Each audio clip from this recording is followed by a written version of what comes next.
नमस्कार दोस्तों, स्वागत है आप सबों का हमारा यूट्यूब चैनल एग्ज़ाम आइडिया में। दोस्तों आज हम झारखंड शैक्षिक अनुसंधान एवं प्रशिक्षण परिषद रांची का मासिक मूल्यांकन और माह सितंबर का ये है मंथली असेसमेंट। सत्र है 2021 और 22, कक्षा 7 का है, ठीक है। और सारे सब्जेक्ट का हम लोग करने वाले हैं क्वेश्चन आंसर। ये मंथली में असेसमेंट है, बहुत ही इंपॉर्टेंट है दोस्तों। आपके आने वाले रिजल्ट के लिए ये एग्ज़ाम बहुत ही इंपॉर्टेंट है और टोटल 60 नंबर का होगा।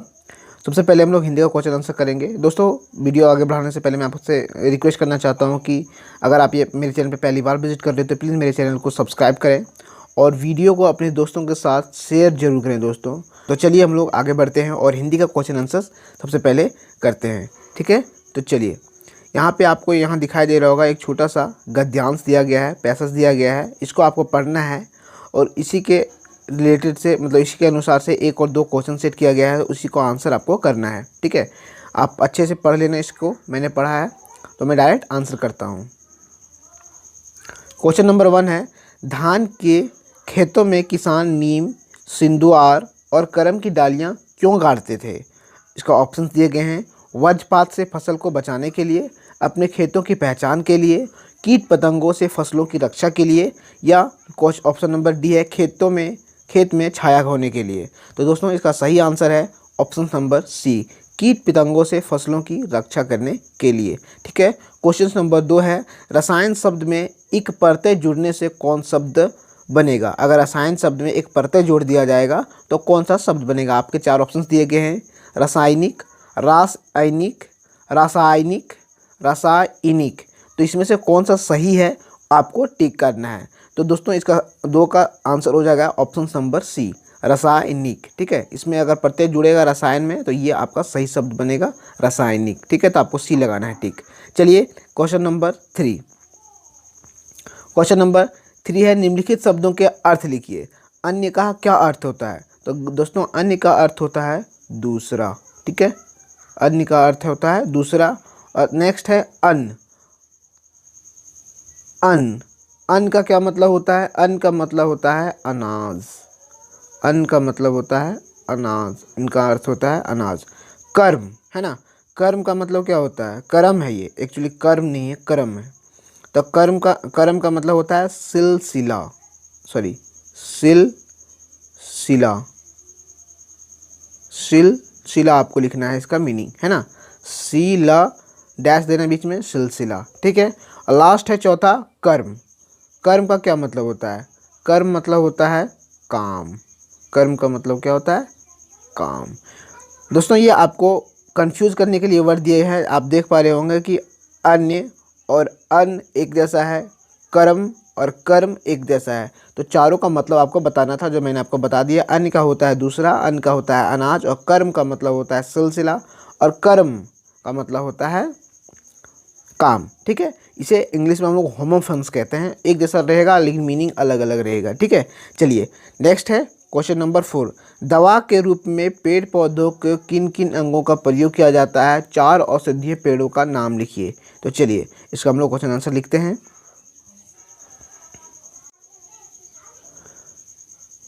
तो क्वेश्चन नंबर 4 का आपको आंसर लिखना है, दवा के रूप में पेड़ पौधों के पत्ती, तना, फल, फूल, जड़ आदि भाग का प्रयोग किया जाता है।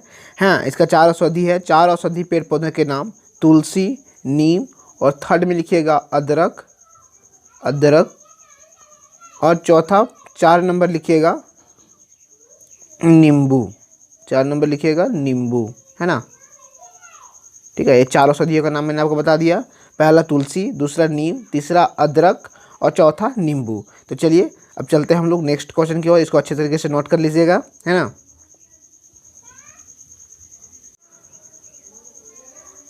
क्वेश्चन नंबर 5 है, निम्नलिखित पंक्तियों के अर्थ स्पष्ट करिए। यहाँ पे नीचे कुछ पंक्ति दिए गए हैं, इसको आपको इसका मीनिंग बताना है, इसका अर्थ स्पष्ट करना है अपने शब्दों में। दुनिया की सारी गंदगी के बीच दुनिया की सारी खुशबू रचते रहते हैं हाथ, खुशबू रचते हैं हाथ। तो इनका क्या मीनिंग है? चलिए हमको इसका आंसर लिखते हैं। तो इसका सही उत्तर है, इसका लिखना आपको, इसका अर्थ स्पष्ट करना है। प्रस्तुत पंक्तियों के माध्यम से कवि कहना चाहता है कि दुनिया की सारी खुशबू बिखेरने वाली अगरबत्तियों को बनाने वाले श्रमिकों के कार्य करने की दशा अत्यंत दयनीय होती है। वे तंग बस्तियों में, गंदे मोहल्लों में, बदबूदार टोले के अंदर दुनिया के लिए सुगंधित अगरबत्तियां बनाते हैं। तो ठीक है, आपको अच्छे से इसको नोट कर लेना है। चलते हैं हम लोग नेक्स्ट क्वेश्चन की ओर। चलिए, हिंदी का खत्म हो गया, अब हम लोग करते हैं नेक्स्ट इंग्लिश का, है ना। Question number 1, what does this statement taken from the lesson the rangoli suggest. एक यहाँ पे स्टेटमेंट दिया गया है, रंगोली जो है ना, तो उसका क्या मीनिंग है उसको आपको ऑप्शन के माध्यम से आपको टिक करना है और सही ऑप्शन को टिक करना है। There is always a first time encouraged his mother. There is always a first time, इसका क्या मतलब है। आपके पास 4 ऑप्शन दिए गए हैं। चलिए हम लोग ऑप्शन पढ़ते हैं। First time is the best time, well begun is half done, only after starting we learn anything, perfection can be achieved later on. चारों का मतलब है there is always a first time. इसका जो पंक्ति का मतलब है कि there is always a first time, हमेशा फर्स्ट टाइम होता है। कोई भी काम जब हम लोग करते हैं, स्टार्टिंग करते हैं, तो फर्स्ट टाइम ही करते हैं, है ना। पहला ऑप्शन है first time is best time, पहला समय अच्छा समय होता है। दूसरा, well begun is half done, मतलब अगर आधा अच्छी शुरुआत हो गई है तो आधा काम कंप्लीट हो गया है। तीसरा, only after starting we learn anything, शुरुआत करने के बाद ही हम लोग कुछ सीखते हैं। Perfection can be achieved later on, perfection, किसी भी काम में परफेक्शन बाद में आती है। तो मेरे इसका सही उत्तर आपका होगा C, only after starting we learn anything. जब तक हम लोग कोई चीज़ को स्टार्ट नहीं करेंगे तब तक हम लोग कुछ सीख नहीं सकते, है ना। हर काम हम लोग पहली बार करते होते हैं, जब हम लोग उसको स्टार्ट करते हैं तो उसमें सीखते चले जाते हैं। तो इसका आपका सही आंसर होगा ऑप्शन नंबर सी। चलते हैं नेक्स्ट क्वेश्चन की ओर। क्वेश्चन नंबर 2 है, what type of world does the poet talk about in the given lines taken from the poem I saw a new world. एक पोएम है I saw a new world, उसमें जो poet है वो इस दुनिया को कैसे देखते हैं, किस नज़र से देखते हैं। यहाँ कुछ ऑप्शन, यहाँ एक स्टेटमेंट दिया गया, लाइन दिया गया है, दोनों उसको पढ़ते हैं। I saw a new world in my dream where all the folks alike did same. इसके कुछ ऑप्शंस दिए गए हैं, इसका क्या मतलब होता है, चलिए देखते हैं। A world full of peace, a world full of diversities, a world full of happiness, a world where everyone looks the same. तो इसका जो आंसर होगा, इसका जो मीनिंग होगा इस लाइन का, इसका आंसर होगा आपका D, option number D, a world where everyone looks the same. कवि ऐसा दुनिया देखना चाहते हैं जहाँ पे हर व्यक्ति समान हो, हर व्यक्ति एक जैसा हो। ठीक है, चलते हैं नेक्स्ट क्वेश्चन की ओर। Question number 3, answer the following question in 20 to 30 words. आपको 20 से 30 शब्दों में इसका आंसर देना है। क्वेश्चन नंबर 3 का A, on which festivals do we make rangoli, what Mumtaz written in Urdu with the rangoli. Urdu में जो मुमताज़ ने रंगोली बनाई थी उन्होंने उर्दू में क्या लिखा था और हम लोग किस फेस्टिवल्स पे रंगोली बनाते हैं। तो चलिए हम लोग इसका आंसर करते हैं। इसका आंसर आपको करना है, we make rangoli on the eve of Diwali festivals. Mumtaz had written Diwali Mubarak means happy Diwali in Urdu. ठीक है, तो हम लोग दिवाली पे बनाते हैं रंगोली और दिवाली मुबारक उसने उर्दू में लिखा था। ठीक है, तो चलते हैं नेक्स्ट क्वेश्चन की ओर, आपको अच्छे से नोट कर लीजिएगा। क्वेश्चन नंबर 3 का B, name 2 qualities the poet wishes to see in the country man in the poet where the mind is without fear. Country man में जो पोएम वो क्या देखना पसंद करते हैं, अपने देशवासियों में क्या इच्छा कर रहे हैं देखने का, उसके बारे में आपको लिखना है ना। वो 2 क्वालिटी के बारे में आपको लिखना है। तो चलिए हम लोग इसका आंसर करते हैं। Name 2 qualities the poet wishes to see in his country man in the poem. The poet wishes that his country man should remain in unity and truthful towards their nation. These 2 qualities poet wants to see in their countrymen। ठीक है, अच्छे से note कर लीजिएगा इसका answer. ठीक है, चलते हैं नेक्स्ट क्वेश्चन की ओर। क्वेश्चन नंबर 4 है, change the following sentence in indirect speech. यहाँ जो 4 सेंटेंस दिए गए हैं आपको इनडायरेक्ट में आपको चेंज करना है ना। तो पहला सेंटेंस है, he says I will come after an hour.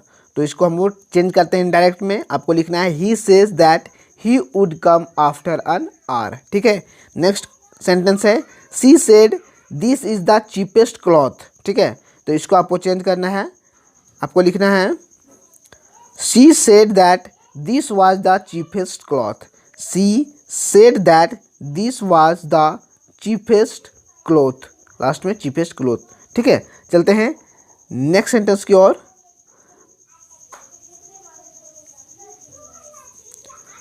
अगला सेंटेंस है आपका C, they said we are going to cinema, तो आपको इसको चेंज करना है, इनडायरेक्ट में लिखना है they said that they were going to cinema. Next है option number D, sorry sentence number D, you said I am feeling ill, आपको लिखना है इसको चेंज करके you said that you were feeling ill, ठीक है दोस्तों, इसको अच्छे से नोट कर लेना है। चलते हैं नेक्स्ट क्वेश्चन की ओर। सो अब इंग्लिश का खत्म हो गया है, अब हम लोग करेंगे गणित का, है ना, मैथ का। तो पहला क्वेश्चन है कौन परिमेय संख्या नहीं है, परिमेय संख्या कौन नहीं है, ऑप्शन दिए गए हैं 4, है ना, तो 8/9 -9/8 0/0 सॉरी, और लास्ट में है डी 1/0, तो आपका आंसर होगा ऑप्शन नंबर डी 1/0। परिमेय संख्या क्या होता है, जिसे हम p/q के रूप में लिख सकते हैं, जहाँ पे q = 0 होना चाहिए, मतलब जो नीचे हो हर जो हो वो कभी भी 0 नहीं होना चाहिए परिमेय संख्या में। अगर वह q 0 रहा तो वो परिमेय संख्या नहीं कहलाएगा, तो आपका option number D is correct answer, ठीक है। चलते हैं नेक्स्ट क्वेश्चन की ओर। क्वेश्चन नंबर 2 है 3/-12 संख्या रेखा पर कहाँ स्थित होगा। यहाँ पे एक संख्या रेखा दिया गया है, बोल रहा है कि 3/-12 कहाँ पे स्थित होगा, है ना, कहाँ पे आपको दिखाएगा, वो कहाँ पे होगा। ऑप्शन देखते हैं, पढ़ते हैं, एल एम के बीच, एल और एम के बीच, एम और एन के बीच, एन और ओ के बीच, या फिर आर पर। तो आपका सही आंसर होगा एन और ओ के बीच में, एन और ओ, ऑप्शन नंबर सी। चलते हैं नेक्स्ट क्वेश्चन की ओर, ठीक है।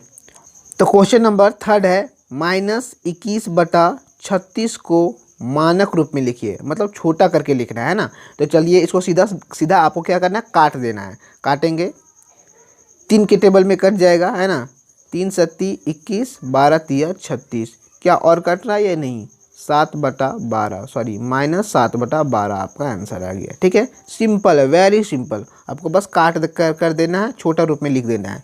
क्वेश्चन नंबर 4, तो आपको क्वेश्चन नंबर 4 है कि 3/-15 में से 5/12 को घटाइए। तो बहुत ही सिंपल है, आपको भिन्न घटाव आता होगा, आपको बस भिन्न घटाव कर देना है। सबसे पहले जो -15 नीचे लिखा हुआ वो माइनस को ऊपर कर देना है, -3/15 -5/12। चलिए 12 और 15 का एलसीएम क्या आएगा, 60, आप एलसीएम निकाल लेना, है ना। अब 15 को डिवाइड करेंगे 60 से, तो 15 चौके 60, 4 बराबर कट जाएगा, तो 4 को 3 से गुना कर देंगे, 3 चौक 12, माइनस है, माइनस देंगे 12, है ना, बीच में माइनस है, माइनस लगाएंगे। 12 को डिवाइड करना है, 12 से डिवाइड करना है 60 को, तो 12 पच्चे 60, और 5 को 5 से गुना कर देना है, 5 बार में कट गया, 12 पच्चे 60, 5 ऊपर वाले से गुना कर देना है, 5 पच्चे 25।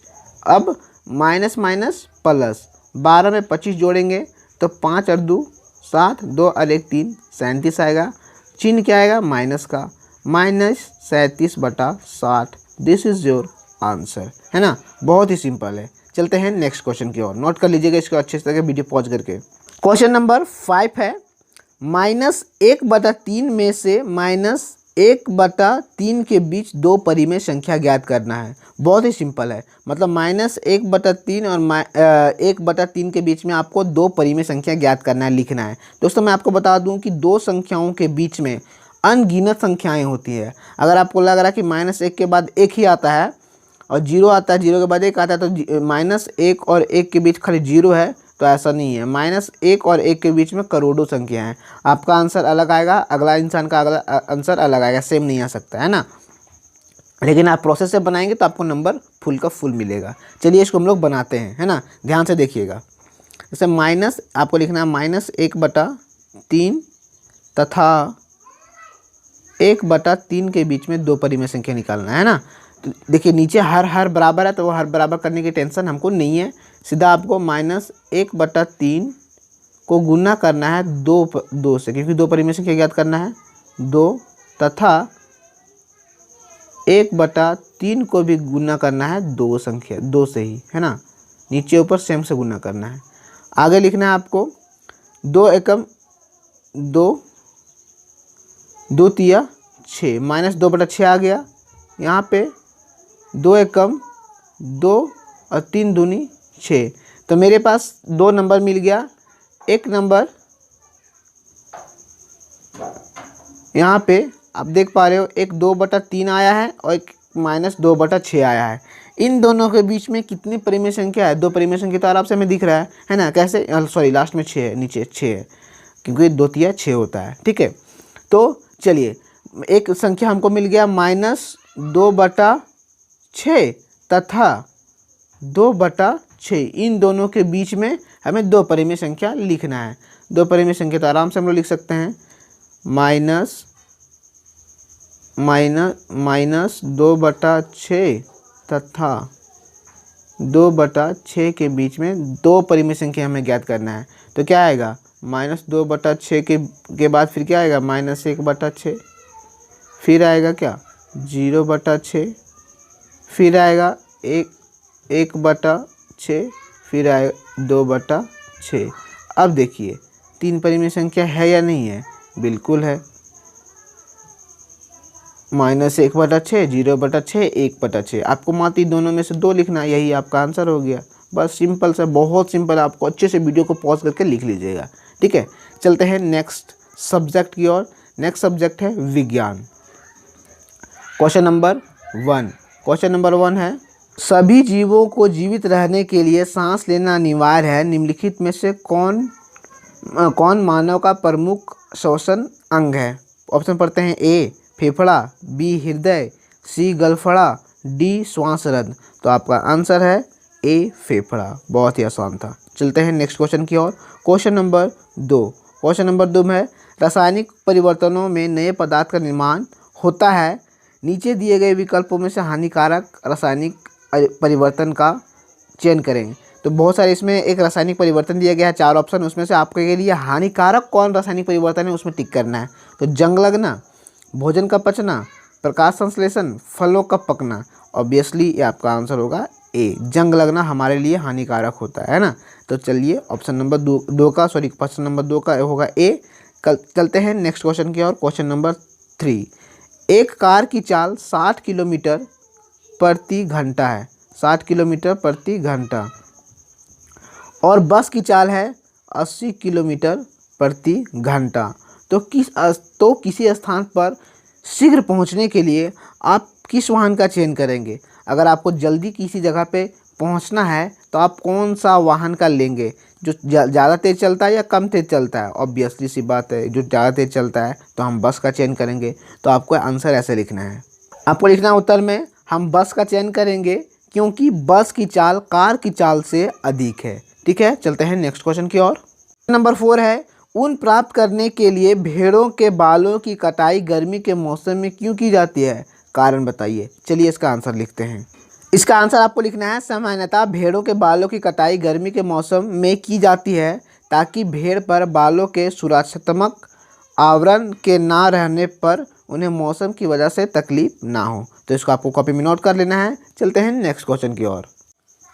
क्वेश्चन नंबर 5, भौतिक एवं रासायनिक परिवर्तन में अंतर को उदाहरण सहित लिखिए। तो भौतिक परिवर्तन क्या है, रासायनिक परिवर्तन है क्या है, दोनों में अंतर स्पष्ट करना है। तो चलिए क्वेश्चन इसका आंसर करते हैं। इसका आंसर आपको लिखना है, भौतिक और रासायनिक परिवर्तन में अंतर। ठीक है, भौतिक परिवर्तन कॉलम बना लेना है, रासायनिक परिवर्तन का कॉलम बना लेना है।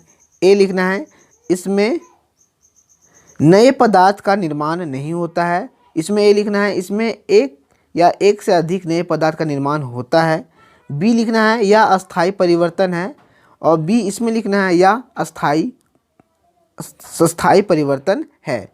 ठीक है, और फिर आगे लिखना है आपको ऑप्शन सी और डी। सी में लिखना है, यह उत्क्रमणीय परिवर्तन है या उत्क्रमणीय परिवर्तन है। उदाहरण के साथ लिखिएगा। उदाहरण में लिखिएगा ऑप्शन नंबर डी, बल्ब का जलना, इसमें दूध से दही का बनना। ठीक है, अच्छे से नोट कर लीजिएगा। चलते हैं नेक्स्ट क्वेश्चन की ओर।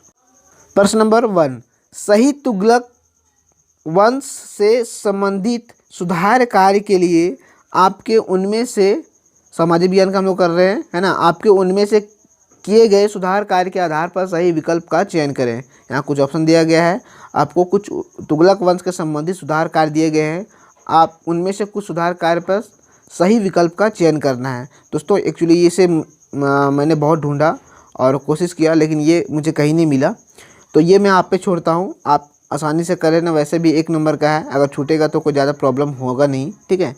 तो इसे आप देख लेना अपने अपने पे, मैं आप पे छोड़ता हूँ, ठीक है। नेक्स्ट क्वेश्चन हम 2 नंबर करते हैं। यहाँ पे परिच्छेद दिया गया है ना, परिच्छेद दिया गया है एक छोटा सा, उसे पढ़ के उसका आंसर करना है। 26 जनवरी 2001 के गुजरात में आए तीव्र भूकंप का प्रमुख कारण क्या था? ऊंची ऊंची इमारतें होने के कारण, ज्वालामुखी उद्गार के कारण, अधिक केंद्र नज़दीक होने के कारण, इंडियन प्लेट के गति के कारण। तो आपका ऑप्शन नंबर 2 का प्रश्न नंबर 2 का सही ऑप्शन है डी, इंडियन प्लेट के गति के कारण। इंडियन प्लेट है ना, यहाँ देख पा रही है यहाँ पे परिच्छेद में, इसको पढ़ लेना आपसे। प्रश्न नंबर 3, लोकतंत्र में एक दलीय व्यवस्था के स्थान पर बहुदलीय व्यवस्था ज़्यादा महत्वपूर्ण होती है, क्योंकि? चलिए इसको ऑप्शन देखते हैं। ऑप्शन ए, जनता के सभी वर्गों की आकांक्षाओं के सामने लाते हैं। बहुदलीय व्यवस्था होने के कारण ही अन्य राजनीतिक दल प्रतिपक्ष की भूमिका निभाते हैं और लोकतंत्र को मजबूत बनाते हैं। बहुदलीय व्यवस्था की लोकतंत्र में किसी एक दल की निरंकुशता से बचता है। ऑप्शन नंबर डी, उपयुक्त सभी। तो ये आपका ऑप्शन नंबर डी होगा, उपयुक्त सभी, ठीक है। चलते हैं नेक्स्ट क्वेश्चन की ओर। क्वेश्चन नंबर 4 है, निर्वाचन आयोग के कई कार्य होते हैं, आप कोई 4 कार्य बताएं। तो निर्वाचन आयोग के कितने कितने कार्य होते हैं? बहुत सारे कार्य होते हैं, तो आपको मात्र 4 कारण बताने हैं, है ना, उनको स्पष्ट भी करना है। तो चलिए इसका आंसर हम लोग लिखते हैं। इसका आंसर आपको लिखना है अन्य उत्तर। निर्वाचन आयोग के प्रमुख कार्य निम्नलिखित हैं। पहला, चुनाव क्षेत्रों के परिसीमन। चुनाव क्षेत्रों का परिसीमन करना निर्वाचन आयोग का एक प्रमुख कार्य है। लोकसभा तथा विभिन्न विधानसभाओं के लिए समय समय पर सीटों का निर्धारण और सीमांकन किया जाता है। आपको खा लिखना है। मतदाता सूची तैयार करना, चुनाव के पूर्व मतदाता सूची तैयार की जाती है। यह कार्य इस उद्देश्य से किया जाता है कि कोई भी ऐसा व्यक्ति मताधिकार से वंचित ना रहे जो मताधिकार की योग्यता रखता हो। मतलब ऑप्शन नंबर गा, है ना। चलिए नेक्स्ट लिखते हैं। विभिन्न राजनीतिक दलों को मान्यता प्रदान करना। निर्वाचन आयोग द्वारा विभिन्न राजनीतिक दलों को मान्यता प्रदान की जाती है। इसमें राष्ट्रीय और राज्य स्तरीय दल हो सकते हैं, ठीक है। नेक्स्ट लिखते हैं। राजनीतिक दलों का आरक्षित चुनाव चिन्ह प्रदान करना, और जितने भी राजनीतिक दल होते हैं उनका एक चुनाव चिन्ह होता है, वो भी प्रदान निर्वाचन आयोग ही करता है। निर्वाचन आयोग मान्यता प्राप्त राजनीतिक दलों को आरक्षित चुनाव चिन्ह प्रदान करता है। इसके अलावा अन्य दलों को भी चुनाव चिन्ह प्रदान किए जाते हैं, ठीक है। अच्छे से आपको नोट कर लेना है। चलते हैं नेक्स्ट क्वेश्चन की ओर। क्वेश्चन नंबर 5, वायुमंडल की विभिन्न परतों को चित्र के माध्यम से दर्शाते हुए उनके नाम भी लिखिए, ठीक है। आपको पृथ्वी के वायुमंडल का एक चित्र बनाना है। आपको कैसे बनाना है? एक बीच में सबसे पहले आपको एक पृथ्वी ग्लोब बनाना है, उसके ऊपर वायुमंडल की परत को दर्शाते जाना है। कितने वायुमंडल परत होते हैं आपको दर्शाते जाना है। बस सिंपल सा एक चित्र बनाना है और नाम लिख देना है। जैसे पहला पृथ्वी, ये मान लीजिए पृथ्वी है, इसके ऊपर क्षोभ मंडल, समताप मंडल, और यहाँ पे लिख देना है आयन मंडल, और लास्ट में लिखना है एक्सप्लोजर मतलब बाह्य मंडल, ठीक है। ऐसे आपको चित्र बनाना है। आपको पृथ्वी नहीं दिख रहा है बीच में, ठीक है। पृथ्वी बीच में पृथ्वी को मतलब ग्लोब बना देना है, और ऊपर में क्षोभ मंडल, सप्ताप मंडल, मध्यम मंडल, आयन मंडल और बाह्य मंडल लिख देना, दर्शा देना चित्र में, ठीक है। चलते हैं नेक्स्ट क्वेश्चन की ओर। तो चलिए दोस्तों हम लोग संस्कृत का करते हैं। यहाँ पे एक अनुच्छेद दिया गया है, उसको पढ़ना है, उसी के अनुसार आपको क्वेश्चन आंसर करना है संस्कृत का, ठीक है। अधोलिखित यहाँ पे चलिए इसे डायरेक्ट हम प्रश्न करते हैं। सरोवर कानी विकसंती, तो सरोवर क्या विकसित करता है? तालाब में क्या विकसित होता है? फलानी, कमलानी, कर्मानी, मधुनी। तो आपका ऑप्शन नंबर बी कमलानी। दूसरा प्रश्न है कुदंती पदस्य कित पदम किम अस्ति। तो यहाँ पे देखिए, यहाँ पे लिखा हुआ क्या कुदंती है? वानरा, लास्ट में वानरा कुदंती था। आपका option number A is the correct answer. पूर्ण वाक्यान उत्तरत, पूर्ण वाक्य में आपको उत्तर देना है। चलते हैं प्रश्न नंबर 3 पढ़ते हैं। सरोवरस्य समीपे कीदृश वट वृक्ष अस्ति। तो आपका यहाँ से लेकर यहाँ तक आपको इसका पूर्ण वाक्य लिख देना है। सरोवरस्य समीपे एक विशाल वट वृक्ष अस्ति, मतलब तालाब के नज़दीक में एक विशाल वट वृक्ष था। ठीक है। ऑप्शन नंबर 4 प्रश्न नंबर 4 वानरान अत्र का विभक्ति की च वचनम। कह रहा है कि वानरान में कौन सा विभक्ति लगा हुआ है और कौन सा वचन है। तो वानरा में दूसरा विभक्ति है और ये आपका बहुवचन है। क्या है? बहुवचन। ठीक है, बहुवचन। आपका आंसर कर देना है, अच्छे से नोट कर लेना है। तो इस तरीके से 7 क्लास का मंथली असेसमेंट का क्वेश्चन आंसर हमने किया। ठीक है दोस्तों, ये वीडियो आपको कैसा लगा प्लीज़ मुझे कमेंट करके जरूर बताना और वीडियो को लाइक जरूर करना। और अगर आप मेरे चैनल पे पहली बार विजिट कर रहे हो तो चैनल को सब्सक्राइब करके बेल आइकन जरूर प्रेस कर लेना, क्योंकि ऐसे ही वीडियो मैं आपके लिए लाता रहता हूँ और मैं जल्दी क्लास का स्टार्ट करने वाला हूँ। और अगर ये वीडियो को आपने अभी तक अपने दोस्तों के साथ शेयर नहीं किया तो प्लीज़ दोस्तों के साथ इस वीडियो को जरूर से जरूर शेयर करें। ठीक है दोस्तों, तो चलते हैं, मिलते हैं अगली वीडियो में। तब तक के लिए थैंक यू।